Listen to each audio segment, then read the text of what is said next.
Olá a todos e a todas, o meu nome é Helena Pereira e sou psicóloga júnior do Gabinete de Psicologia do Porto. Hoje vou falar sobre algumas estratégias para lidar com os comportamentos desafiantes das crianças.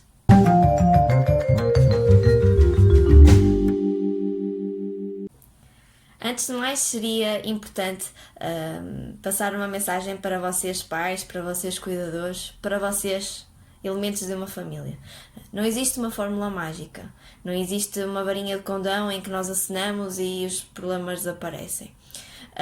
Essa ideia de que existe uma estratégia, não, porque cada caso é um caso, cada criança, cada família e, portanto, as estratégias que nós definimos com uma determinada família no aconselhamento parental são diferentes para outra família, porque as interações são diferentes, as dinâmicas são diferentes e as dificuldades emergentes são diferentes.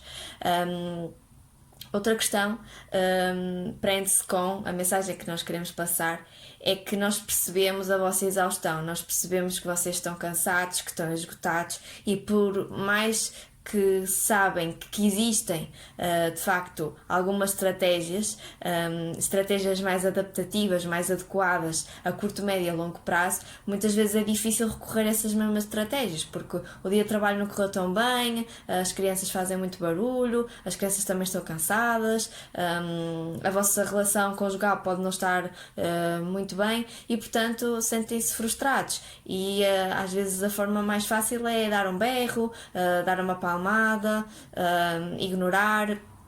E, portanto, nós compreendemos esse lado, compreendemos o vosso lado. Dizem muitas vezes, doutora, diz isso porque não tem filhos. Ok, sim, de facto, eu não tenho filhos, mas por acaso tenho uma irmã mais nova e passei assim algumas vergonhas e passei assim algumas dificuldades.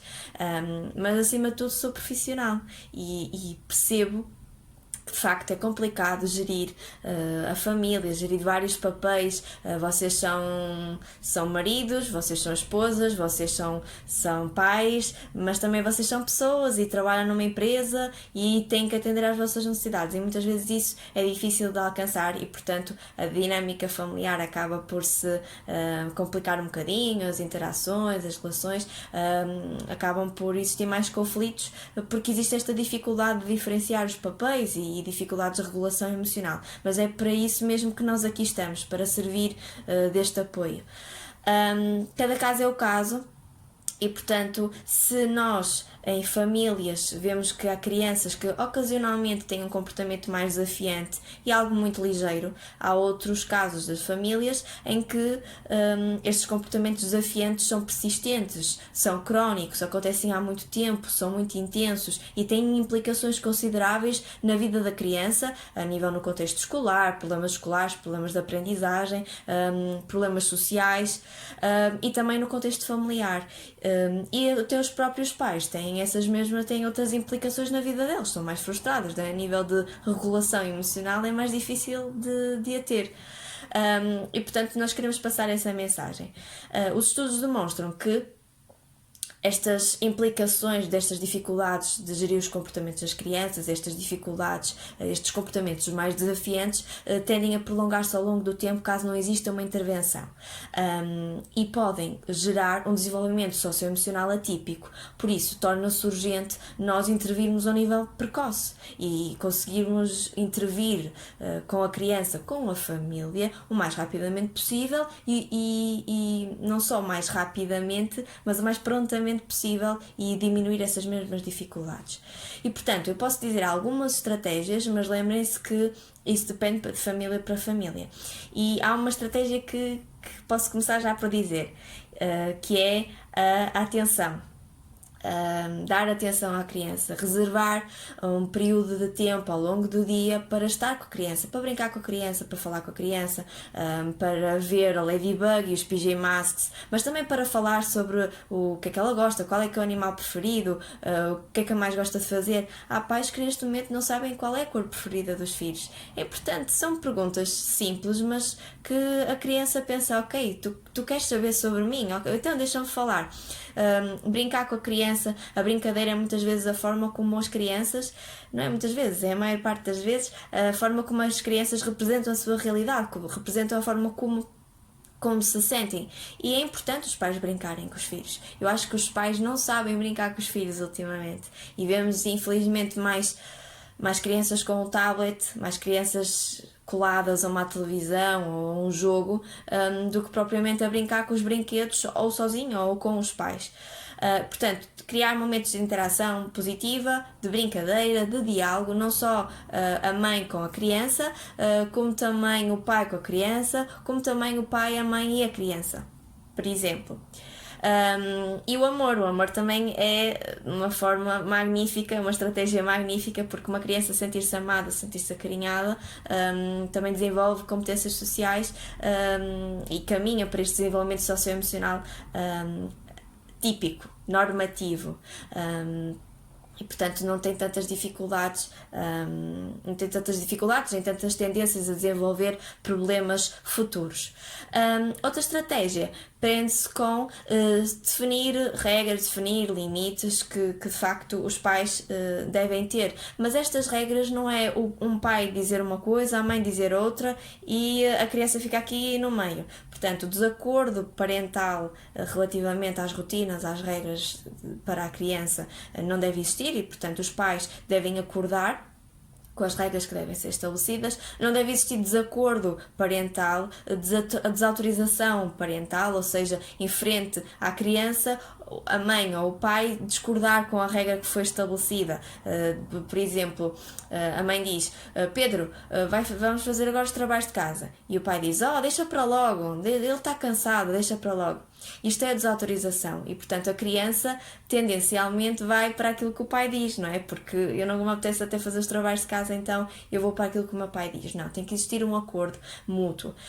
E em relação às regras, elas também devem ser comunicadas com a criança. Não é comunicar à criança a regra, mas devem ser, sim, estabelecidas com a criança. Percam um bocadinho de tempo, sentem-se no chão da sala e vamos pensar sobre algumas rotinas, quando é que eu tenho que fazer os trabalhos de casa, a que horas tenho que acordar, mas com a criança. Façam um desenho, uma tabela, colhem no frigorífico para a criança perceber: ok, eu fiz parte daquilo, eu acordei com aquilo. Façam um contrato com a criança assina, vocês assinem, porque a criança vai se sentir envolvida e vai estar vai se sentir que faz parte daquele acordo. Também devemos de redirecionar a criança para comportamento alternativo adequado. Imaginem uma criança, irmãos, em que a criança tira o brinquedo. Neste caso, eu acho que comumente nós temos visto que tira o tablet ao outro irmão, assim do nada. E portanto, tira-lhe o tablet, tira-lhe o brinquedo. Nós devemos de direcionar a criança para outro comportamento e outra competência, que é a partilha e, portanto, a negociação de quem é que usa aquele brinquedo e quem é que não usa. Portanto, chegar aqui a um acordo.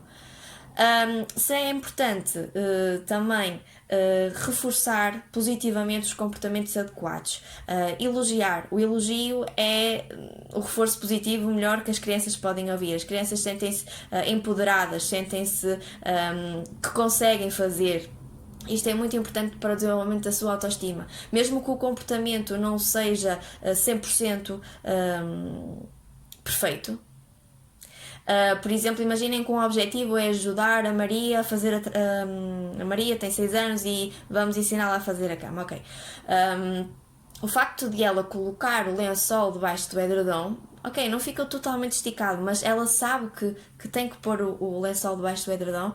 Isto é maravilhoso. E, portanto, vocês têm de dizer: boa Maria, estás quase, é isso mesmo. Porque isso vai aumentar a probabilidade dela para a próxima ainda esticar mais um bocadinho o lençol. Percebem? Portanto, não só reforçar o comportamento tal e qual como vocês esperam que ele seja, mas aproximações.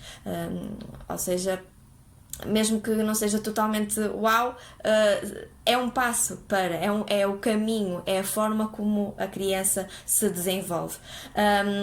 Recompensas também de interagir com a criança, de brincar com a criança, de fazer o seu almoço preferido, o seu prato preferido, ver o seu filme preferido, portanto, criar esses mesmos momentos e perceber as crianças. Outra estratégia é que as crianças devem perceber as expectativas que vocês têm e, portanto, apropriar a linguagem, usar o comboinho, usar dar fantoches, os brinquedos, os jogos, para vocês estarem ao mesmo nível da criança. Não usem linguagem muito científica, muito complexa. As regras devem ser simples, claras, devem ser precisas, devem ser curtas e circunscrever-se apenas a um objetivo, não é? Maria, anda-me ajudar a limpar a casa e depois traz-me isto e aquilo e depois é que vais fazer os trabalhos de casa.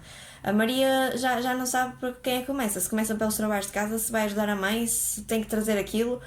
Portanto, regras têm que ser estabelecidas, devem ser muito curtas e devem ser constantemente repetidas, também para criar o efeito de previsibilidade.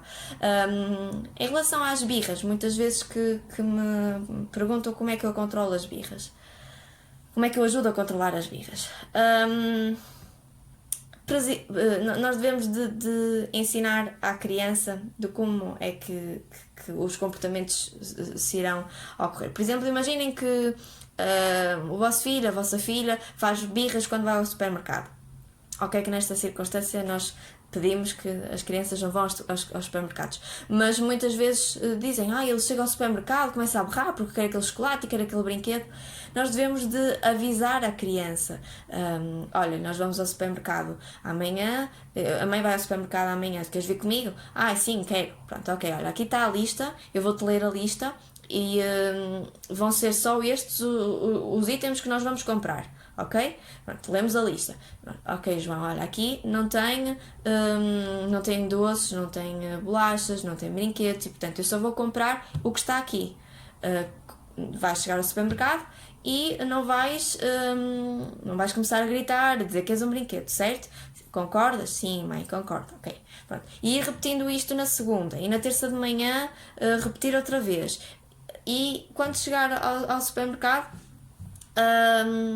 fazer aquilo que foi estabelecido. E depois temos dois cenários: ou a criança de facto cumpre aquilo que foi estabelecido, que não será nas primeiras vezes, ou então irá fazer uma birra. E aqui os pais podem fazer algumas coisas, que é podem de facto ceder e dar o que a criança deseja, porque a birra é uma forma de chamar a atenção. E portanto, e também muitas vezes as crianças instrumentalizam este comportamento da birra, do gritar alto, porque sabem que vocês não gostam de passar vergonhas no supermercado, em sítios públicos, não é? A questão da desigualdade social. E portanto, utilizam o choro, muito o berro, os gritos, porque sabem que vão conseguir obter aquilo que querem. Ou também podem ignorar. E o ignorar ativo funciona muito bem, é desconfortável para o pai, para a mãe, para a cuidadora da criança, mas resulta, porque as crianças chegam a um pico de que não veem, ok, não vou conseguir, então eu estou cansado, vou-me calar. Mas é importante não ceder, porque senão a criança de facto instrumentaliza isso. E estou a dizer isto no supermercado, mas também estou a dizer em casa. Portanto, ignorar ativamente os comportamentos desafiantes mais ligeiros é outra estratégia. Outras estratégias, prendem-se com os castigos, não é? Dizem, doutora, eu de facto preciso castigar a minha filha. Não precisa de castigar. Existem algumas regras relativamente a aplicar os castigos, não é aplicar castigos assim à toa.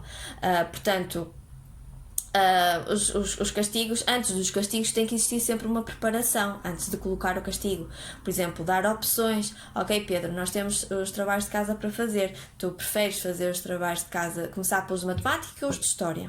Portanto, dar opções, fazer avisos. Está a chegar a hora de jantar, preciso de ajuda a colocar a mesa. Está a chegar a hora de jantar, está a chegar a hora do banho, está a chegar a hora... Portanto, fazer avisos, não é... é hora do banho, se a criança não vem e pomos logo outro castigo, temos que dar uma margem, temos que dar ali um tempo para a criança refletir, para a criança se preparar, para a criança preparar que tem que deixar de fazer aquilo que está a gostar de fazer e, portanto, gerir ali um bocadinho a frustração. É importante tudo isso. aplicar o castigo, mas aplicar o castigo relativamente a um comportamento específico, não colocar esse mesmo castigo à toa e, portanto, definir concretamente o limite que a criança quebrou. O tom de voz que deve estabelecer quando vai fazer o aviso, quando impõe o limite, deve ser um tom de voz assertivo. Não deve ser muito alto, nem deve ser muito baixo. Não podemos estar a gritar constantemente com a criança. Não faz sentido nenhum. Isso tem um impacto negativo a nível cerebral, social e emocional da criança. Devemos também explicar o porquê de fazer um determinado comportamento e ter um determinado comportamento. Por exemplo, uma criança que não quer fazer os trabalhos de casa. Explicar as consequências. Ok, não fazes os trabalhos de casa agora, daqui a bocado são horas de jantar, são horas de deitar, por isso vais acordar amanhã de manhã sem os trabalhos de casa feitos. Portanto, vais para a escola, neste caso a telescola, neste momento, sem os trabalhos feitos, não vais conseguir apresentar os trabalhos que a professora tinha te sugerido para fazer. Queres na mesma não fazer os trabalhos de casa? E também não devemos de criticar quando a criança falha, não cumpre aquilo que vocês queriam, os objetivos, as regras. Não vamos criticar a criança, mas vamos criticar assim o comportamento. Ou quando ela se porta mal. Eu não gosto de portar bem nem portar mal, e alguns pacientes já sabem, e portanto, quando ela não corresponde às vossas expectativas, não tem o comportamento adequado, vocês não critiquem a criança. É sempre a mesma coisa, és um mal comportado, és um irresponsável. Critiquem o comportamento. Olha, não fizeste os trabalhos de casa, podias ajudar a ser uma pessoa mais organizada e eu posso te ajudar com isso. Portanto, muitas vezes é isso que nós temos que ter em consideração. Muitas vezes nós estamos tão esgotados, tão cansados, que é difícil aplicar estas técnicas todas, por isso é que no início eu falei sobre isso mesmo. Depois, podemos então de facto aplicar os castigos e temos alguns tipos. Temos a supercorreção, que é envolver a criança no dano que o seu comportamento causou. Por exemplo, fez xixi na cama. Não é esperado que uma criança com X idade faça xixi na cama, e aí fez, ok, pronto, então ajudar a tirar os lençóis, pô-los na máquina de lavar, pôr o detergente, limpar o colchão, fazer a cama de lavado, e percebe, isto dá trabalho, não é? Ou, por exemplo, pintar a parede, uma criança pinta a parede, então, ok, vamos ajudar a limpar, ou parte alguma coisa, se for uma coisa de vidro, que dê para cortar, claro que não, mas ir buscar a vassoura, ir buscar o apanhador, portanto, tudo isso envolver a criança nesse dano, para perceber, ok, dá trabalho, eu vou tentar não cometer o mesmo erro. E também temos os time-outs, ou seja, o time-out é basicamente impedir que uma criança seja reforçada por um período de tempo pré-definido, e portanto nós temos o típico virar para a parede ou ir para um quarto, mas que não tenha estímulos distratores e aliciantes para a criança, porque aí ela não está a não ser reforçada. Vamos pôr a criança, tirar o comportamento aconteceu na cozinha e portanto vamos pô-la na sala onde ela tem os brinquedos, onde ela tem a televisão e até sabe ligar a televisão, e até ao lado tem o tablet, e portanto vamos colocá-la num contexto em que ela não seja reforçada, um contexto também seguro para a criança, que não coloquem uma criança na casa de banho, por amor de Deus. Portanto, tem que ter isso em consideração. Explicar à criança, portanto, levar a criança para o time-out. Imaginem, uma criança com 2 anos ter 2 minutos de time-out, por exemplo. 5 anos, 5 minutos de time-out. Mas este time-out, imaginem que acaba o time-out aos 5 minutos. Se a criança, de facto, não estiver calma, não estiver regulada, não gerir as suas frustrações e as suas emoções naquele período, então nós devemos deixá-la mais um bocadinho no time-out. E depois retirar a criança deste contexto, colocá-la no contexto onde o comportamento ocorreu e perguntar, sabes porque é que foste para o time-out? Sabes porque é que foste para o castigo? Não sei, então passar a explicar o que é que aconteceu de mal para a criança interiorizar de que não deve cometer o mesmo comportamento. Portanto, existem aqui algumas questões, não é só aplicar um castigo porque sim, não. Nós temos que explicar à criança identificar o comportamento desadequado, levá-lo para o comportamento alternativo e justificar o porquê desse comportamento alternativo ser mais o adequado e não o que inicialmente ele ocorreu. Portanto, este vídeo já vai longo, estou a ver que isto de facto vai longo, mas de facto é muito complicado nós, e por isso é que nós decidimos fazer isto em formato de vídeo, porque é muito complicado nós conseguirmos dizer muitas estratégias, porque lá está, tudo depende de família para família e claro que o ideal, se vocês têm essas dificuldades de gerir os comportamentos das crianças, dificuldade de falar com as crianças, dificuldade em perceber o que é que está a passar com a criança, é muito importante ter este espaço para vocês e as consultas de aconselhamento parental também servem para isso. Não pode até não existir nenhuma dificuldade, nenhum problema na criança, mas existem dificuldades dos pais em relação a determinados assuntos. Estamos a falar aqui nas birras, mas também estamos a falar nos casos da enurese, casos de divórcio, casos de nascimento de irmãos, crianças que estão a gerir mal esta situação e, portanto, o aconselhamento parental é algo que pais,